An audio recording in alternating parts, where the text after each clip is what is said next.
Praise the lord everyone, god bless you all.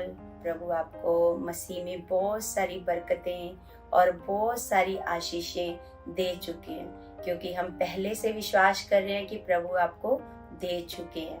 तो जैसे पौलुस भी अपनी पत्रियों में लिखता है कि परमेश्वर ने आपको मसीह में शांति दे दी है, तो ऐसे हम भी विश्वास करते हैं कि प्रभु आपको बहुत सारी बरकतें और बहुत सारी आशीषें दे चुके हैं। तो कलीसिया जितने सुनने वाले मसीह के बच्चे हैं, भाई बहन हैं, तो वो भी विश्वास करें कि यस, मुझे प्रभु बरकतें और आशीषें दे चुके हैं।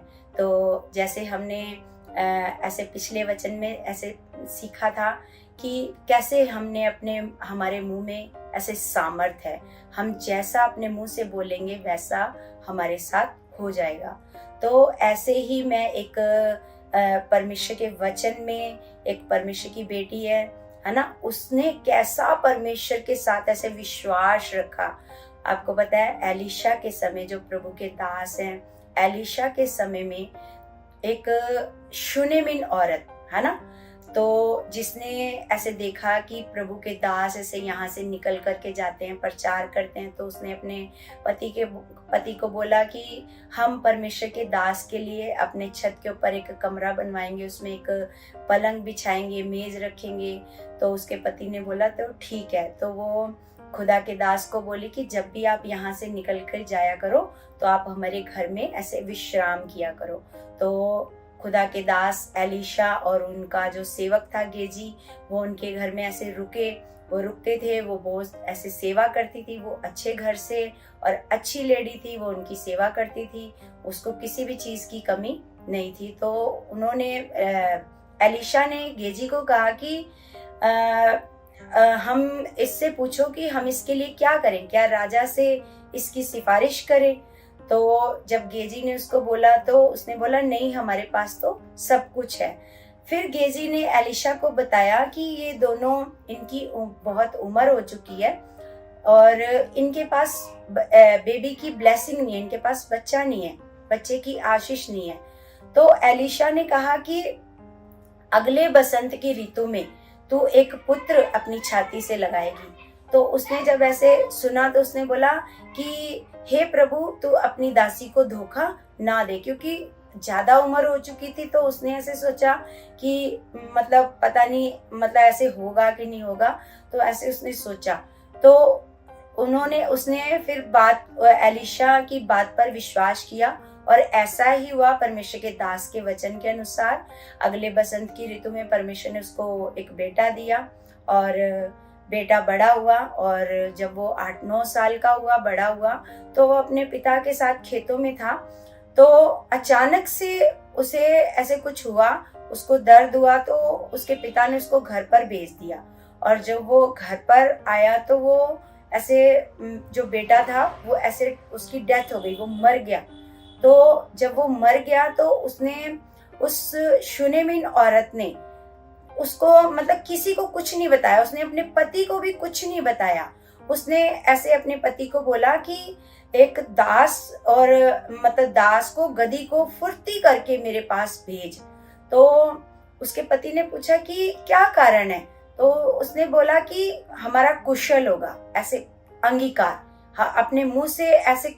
नहीं तो क्या होता है, अगर बच्चे की डेथ हो चुकी है तो सबसे पहले क्या होगा, पति के सामने जाएगी, रोएगी कि हम मारे गए, हम लुट गए, हमारा एक ही बेटा था, वो भी मर गया, ऐसे करके, है ना। लेकिन उसको पता था कि हमारे मुंह में क्या है, सामर्थ है। उसने अपने पति को भी ये बात शेयर नहीं करी कि हमारा बेटा मर चुका है ना। अपने मुंह से इस बात का अंगीकार ही नहीं किया कि हमारा बेटा मर चुका है। उसने बोला कि तो फुर्ती से बस एक सेवक को और गधी को भेज कि मुझे खुदा के दास के पास जाना है, एलीशा के पास जाना है ना। जब उसके पति ने ऐसे पूछा कि आज तो कोई त्योहार भी नहीं है, सप्त का दिन भी नहीं है, ये भी नहीं है, मतलब चांद का पर्व भी नहीं है, जो उस समय पर पर्व थे वो भी नहीं है, तो किस विषय में तू जाना चाहती है। तो उसने बोला कि हमारा कुशल होगा।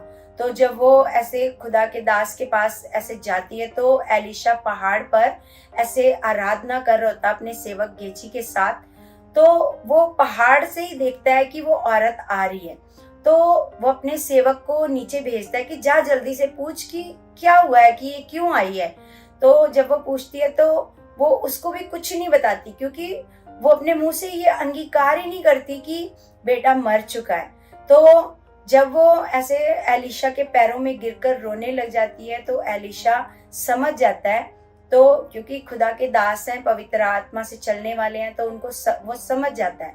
तो वो अपने दास को, गेजी को भेजता है कि ये छड़ी ले जा और ये छड़ी तू उस बेटे पर लगाएगा तो वो बेटा क्या हो जाएगा, जिंदा हो जाएगा।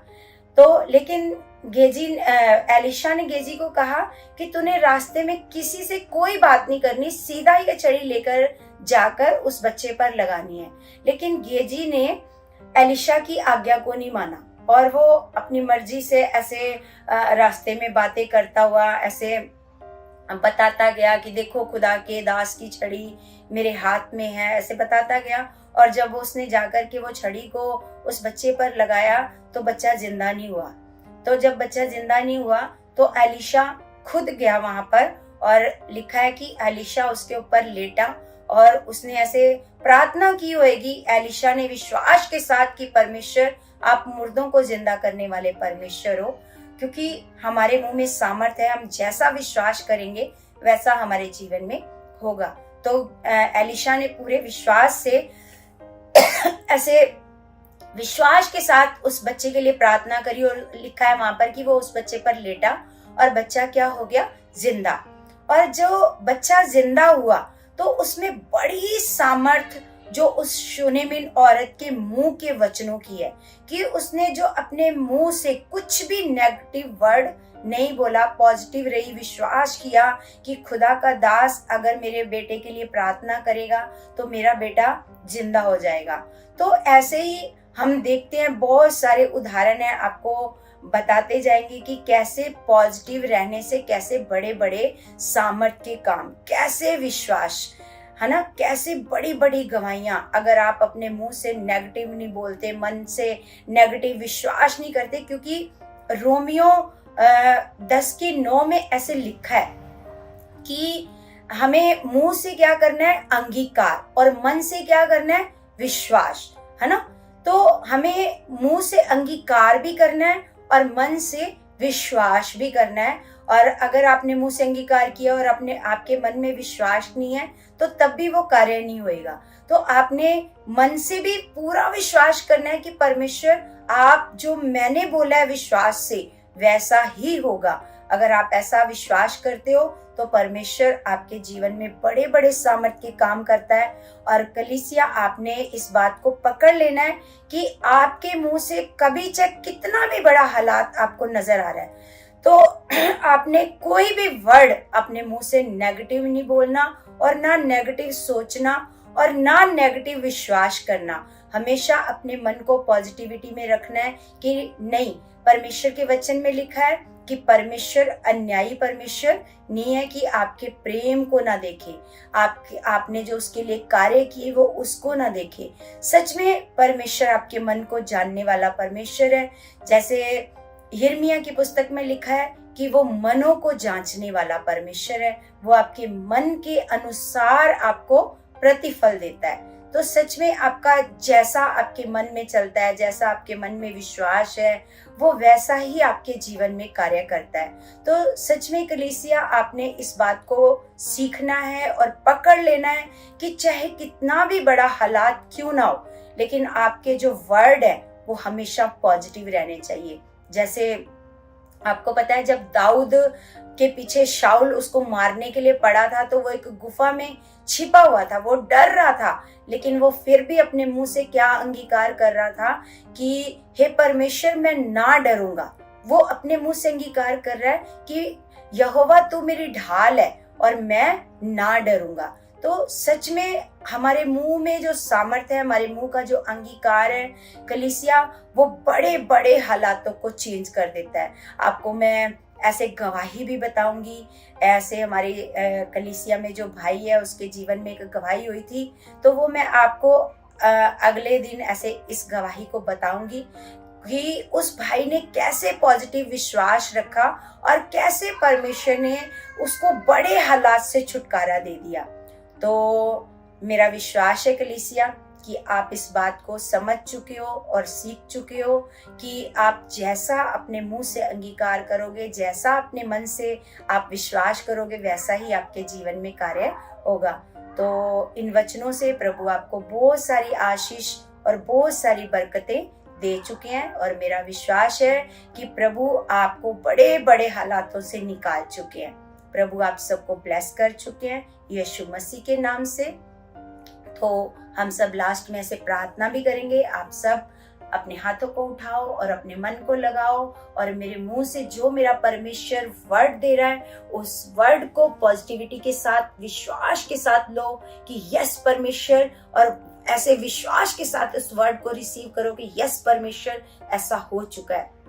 धन्यवाद मेरे पिता, धन्यवाद परमेश्वर, आप महान परमेश्वर हो पिता, आप सर्वशक्तिमान परमेश्वर हो खुदा, धरती और आकाश को बनाने वाले आप परमेश्वर हो पिता।